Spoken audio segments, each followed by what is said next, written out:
أعوذ بالله من الشيطان الرجيم. بسم الله الرحمن الرحيم. سبحانك لا علم لنا إلا ما علمتنا إنك أنت العليم الحكيم. سبحانك لا علم لنا إلا ما علمتنا إنك أنت العليم الحكيم. أعوذ بالله من الشيطان الرجيم. بسم الله الرحمن الرحيم. الحمد لله رب العالمين الرحمن الرحيم مالك يوم الدين. إياك نعبد وإياك نستعين. اهدنا الصراط المستقيم صراط الذين أنعمت عليهم غير المغضوب عليهم ولا الضالين. آمين.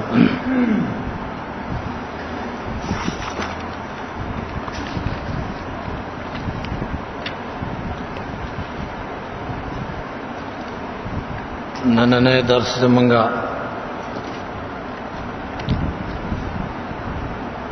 او تعریف د قرآن پاک کې دی او دارنګي اسماء د قرآن پاک.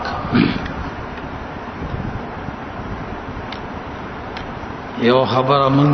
مخکې پاتې شوې وه د دې ټول قرآن دا منقسم دریو حصو ته. یو مقدمه وه او دویم مقاصد او دریم چې هغه تتمه وه. په مقدمه کې 15 بحثونه وو. مخکې یو باس په عظمت قرآن پاک کې ذکر شو. دویم باس په آداب د قرآن کریم کې وو. آداب ذکر شله. هغه آداب چې د نفس قرآن کریم سره تعلق وو یا هغه آداب چې د فهم او د معنا د قرآن کریم سره تعلق. دا دریم باس دی په مقدمه کې تعریف د قرآن پاک، اسماء او نمونه د قرآن پاک. دلته به منګه د قرآن پاک تعریف کوو د قرآن پاک نه، او نمونه د قرآن پاک به ذکر کوو د قرآن کریم نه به ذکر کوو. اهل علم د قرآن کریم تعریف کړی دی. د اصول په کتابونو کې د قرآن د کتاب تعریف شوی دی. په منار کې چې د اصول د نور الانوار متن دی هغه کړی دی، حسامیم کړی دی، تلوی توضیح کې شوی دی. یو اصول شاشی دا تعریف نه کړی، هغه په شهرت خبره پرېښې ده. دغه اهل اصول او اهل علم چې کوم تعریف کړی دی دا زمنګ دا تعریف چې دلته کو دا هغه تعریف یو شی دی او نفس د الفاظ او د تعبیرات بلک فرق دی. خو دلته چې کوم تعریف دی د قرآن پاک د قرآن پاک نه دی، نو هغه تعریف چې د اصولینو دی هغه هم د قرآن پاک نه دی. په حسامی کې او په منار کې د قرآن پاک تعریف دسی کوي: الکتاب هو القرآن المنزل على الرسول المكتوب في المصحف المنقول عنه نقلا متواترا بلا شبهه. هغه د قرآن کریم داسې تعریف کړي. من د قرآن کریم تعریف دلته داسې کو: انه کتاب عربی انزله الله تعالى الى محمد صلى الله عليه وسلم بوحي جلي المكتوب في المصاحف المنقول عنه الينا نقلا متواترا بلا شبهه. اوس دغه تعریف چې موږ د قرآن کریم وکړو او هغه تعریف چې اهل اصول کړی دی نو څه فرق نشته، خو د الفاظو زیاتواله او کمواله دی. اوس دغه تعریف منګ ویلې کتاب عربی دا کتاب عربی دی الله پاک را لېږلی محمد رسول الله صلی الله علیه وسلم ته را لېږلی دی او په وحی جلی سره را لېږلی دی او دغه قرآن پاک مکتوب په مصحف صحف کې هم دی او دا منقول دی نقل شوی دی موږ ته په نقل متواتر سره او دا ټول ټکی په قرآن پاک کې ثابت دي قرآن پاک را نازل شوی د عربي کتاب دی نو زه په قرآن پاک کې دا ذکر کیږي سورۃ یوسف کې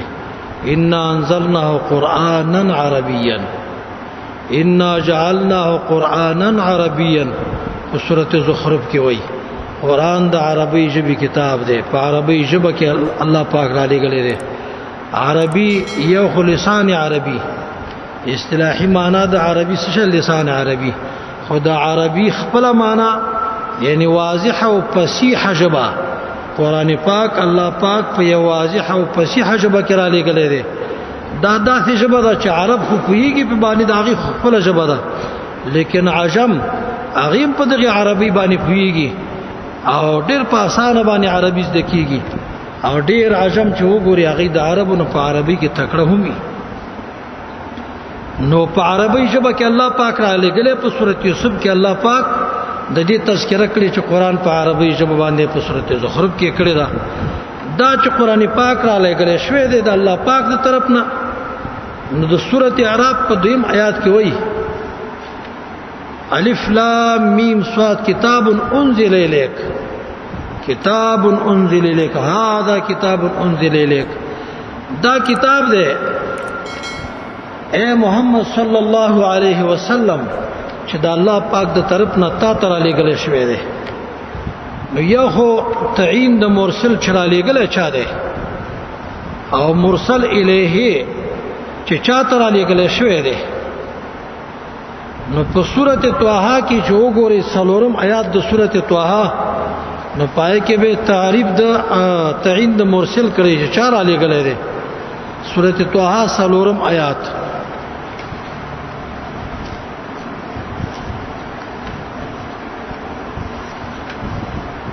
د مریم سورۃ مریم پسې سورۃ طه او 4 آیات ده او تاسو ته پرون ما طریقو خو دل چې سورتونو نمونه یاد کړئ بیا به تایید راړول درته آسان وي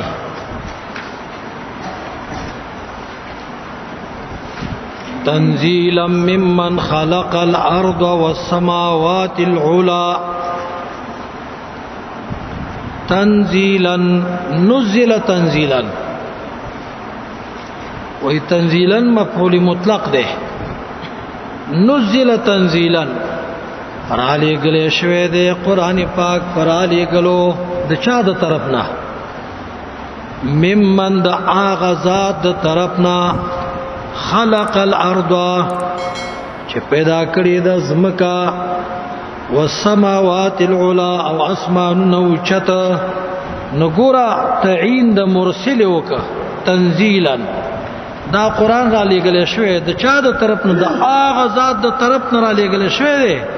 چې هغه خالق پیدا کوونکی د اسمانونو او د ځمکو د اوچت اسمانونو دی د الله پاک د طرف نه را لېږلی شوی دا تعین د مرسل شو او مرسل الیه دا مخکې د سورۃ اعراف د آیات چې ولستنو پای کې تعریف د تعین د مرسل الیه وو کتاب انزل الیک خطاب دے نبی کریم صلی اللہ علیہ وسلم تا دا کتاب اے زما حبیب تا تر علی گلے شوی دے الته په هغه آیات کې تعین د مرسل الیه او کله کله داسي وي چې مرسل او مرسل دواړو تعین په یو آیات کې کړی لکه د سورۃ مائده اتصل وختم آیات تاسو وګورئ اتصل وختم آیات د سورۃ مائده الته د مرسل او د مرسل د دواړو تعین شوی سورۃ مائده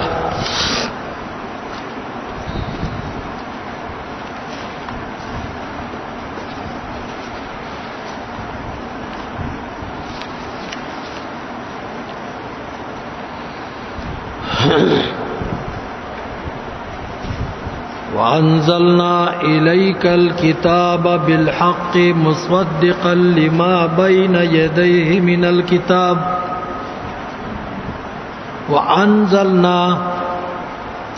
الله ویرا لګلې منګا نا منګ را لګلې الله ځان یادې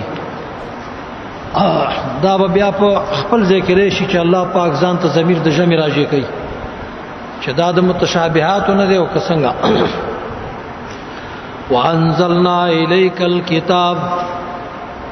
را لګلې من الیک تا نو انزلنا من را لګلې تعین د مرسل الله یې ما را لګلې الیک تا مې را لګلې ده تعین د مرسل الیه سمیر را لګلې کتاب مرسل نو درې واړه په کې ذکر دي مرسل او مرسل الیه درې واړه په کې ذکر شله نو دا خو د قران نه ثابت شله چې را لګون کې الله پاک دی شعر علی کې کتاب را لګلې چاته را لګلې محمد رسول الله صلی الله علیه وسلم ته را لګلې انه کتاب عربی انزله الله تعالی الى محمد صلی الله علیه وسلم اوس دا چې په وحی جلی سره را لګلې دي او دا رنګ په صحف کې دي نو تاسو د سورته بقره ونویاتو ګورئ التبا صراحتي په وحی سره وحی جلی و به ذکرې سورته بقره ونوی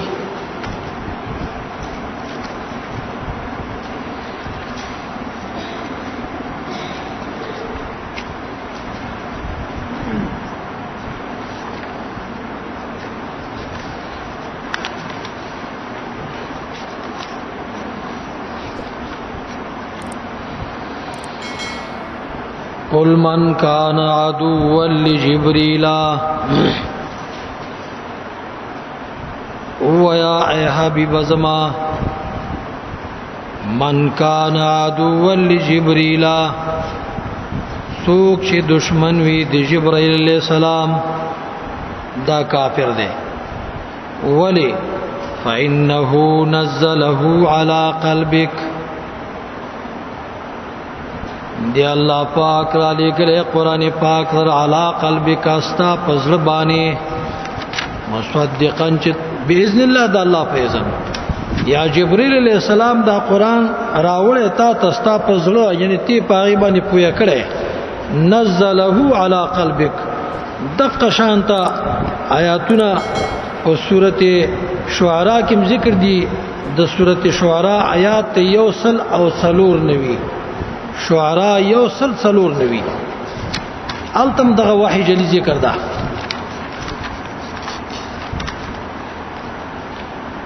وانه لتنزيل رب العالمين نزل به الروح الامين دا قران پاک را لګل دي د رب العالمین دا الله پاک د طرف نه ده نزل به راغله په دې قران باندې الروح الامین جبرائیل علیہ السلام روح الامین د جبرائیل علیہ السلام لقب علی قلبک استا پزړ باندې لتكون من المنذرین چې شیت د ير ورکون کنا او دغه شان په سورته نحل یو سل دو آیات کې مرادي الته کې صراحت ته په وحی باندې دا هغه وحی جلیوا چې په واسطه د جبرائیل علیہ السلام باندې د الله پاک د طرف نه نبی کریم صلی الله علیه وسلم تراغلی وا اوس دا چې دا قران پاک مکتوب دی په صحیفو کې په صحفو کې آغا په سورته عبس کې ذکر دی د 14 آیات نه 14 او دارنګ په سورته بینه کې ذکر کړی دی فی صحف مکرمه مرفوعه مطهره بأيدي سفرة کرام برره او دا هغه تعریف د قران پاک چې د قران پاک نمنګ ذکر کړ کتاب عربی انزله الله تعالی الى محمد صلی الله علیه وسلم بوحی جلی په وحی جلی سره او په صحیفو کې او د نبی کریم صلی الله علیه وسلم نه بیا موږ ته دغه شان تر نقل شوی دی دا تعریف د قران پاک دا دلته چې من کوم تعریف وکړه او هغه کتب الاصول کې چې کوم تعریف کړی یو شی تعریف دی د الفاظو فرق دی نو د هغه تعریف حقیقت مده ته معلوم شو چې هغه تعریف د قران پاک نه ثابت دی هغه چې کوم تعریف کړی دا تعریف د قران پاک دی نمونه د قران پاک اسماء صفاتیه چې دا څومره دي نو علماء خپل دند په دې کې خپوره ادا کړی دا او هر عالم د خپل علم مطابق چې څومره تفتیش تلاش نشوي دي نو هغه ذکر کړی دي امام سیوطی رحمت الله علیه په اتقان کې ذکر کړی 55 نمونه امام حرانی او عالم دی هغه دونو یو پر ذکر کړی اته کمسل او شیخ القرآن صاحب رحمه الله العرفان من اصول القرآن پاغي کې صد شپیتونه صبر بر ذکر کړی دي او شیخ عبدالسلام رحمه الله دا کتاب د تنشیط الاذهان او هغه کې هغه 15 او پوری ذکر کړی خدای عالم خپل تفتیش تلاش خپل تفاوض ته چې څومره تفتیش تلاش کړي څومره ته ملاوي دي هغه لیکلي د خپل علم مطابق او دا موږ مه کې چې کم پروته دا ما تشیط الاذهان دی خدای موږ په هغه وخت کې لیکلو چې کله تنشیط الاذهان نه وچاپ او دا به د طالبانو ځان له قلمي خپل لیک او دا غي نه پس بیا هغه کتابي شکل او تور کړی شو چاپ شوی دی نو خپل کتاب دی بهترین کتاب دی تنشیط الاذهان چې هر طالب د ځان د پرواخ لکه څنګه چې عرفان دی دغه شانته تنشیط الاذهان دی نو 15 اویا نمونه ذکر کړی دي نو په دې 15 اویا نمونه کې وا کټول ذکر نه کو صحابه کې ذکر کو او نور با اسیدتا اجمالا ذکر کو تاسو د ځان سره بیا ولیکي او خپل بیا وګورئ په قران پاک کې د قران پاک په نومونو کې یو نوم دی کتاب اول او دا تقریبا په قران پاک کې 210 کرته ذکر شوی دی 210 کرته او د سورته بقره په دویم آیات کې دا ذکر کیږي ذالک الکتاب لا ریب فیه هدى للمتقین دا کامل کتاب دی مکمل کتاب دی او مکمل ضابطه حیات د ټول انسانیت د پاره او بلا شک او بلا شبهه کتاب دی او هدایت د ټول انسانیت د پاره نو یو نوم د نومونو د قران پاک نه الکتاب او دویم نوم د نومونو د قران پاک نه په خپل قران کریم دی القرآن او دا لفظ د قران کریم په ذکر کړی دی ټول درې اویا کرته ذکر شوی دی خو په دې درې اویا کرته کې اته 50 کرته وی معرفه ذکر ده او 15 لزله په کې نکره ذکر ده او په سورته واقعه کې یو اویا آیات کې الله پاک ذکر کړی دی تاسو وګورئ سورته واقعه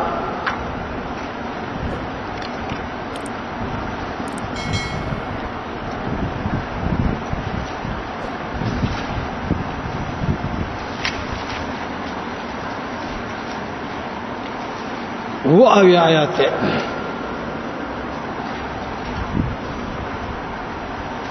فلا اقسم بمواقع النجوم وانه لقسم لو تعلمون عظيم انه لقرآن کریم نددسی لک چې تاسو خیال کوئ شهد کوم هغه پریوتل هغه زینه د پریوتلو دستورو وانه لقسم او دا چې د مخ کې ذکر شو دا شهادت ده کتا سو پویږي ډیر لوی قسم ده کتا سو پویږي ډیر لوی انه لقرآن کریم دا شهادت په سبانه ده په دې باندې چې انه لقرآن کریم فی کتاب مکنون قسم په سبانه ده په دې باندې انه لقرآن کریم فی کتاب مکنون نو دلته ذکر کړی دی دا دو نمونه شله د قران پاک دریم نوم د قران پاک نور دی. نور قران مجید قران ته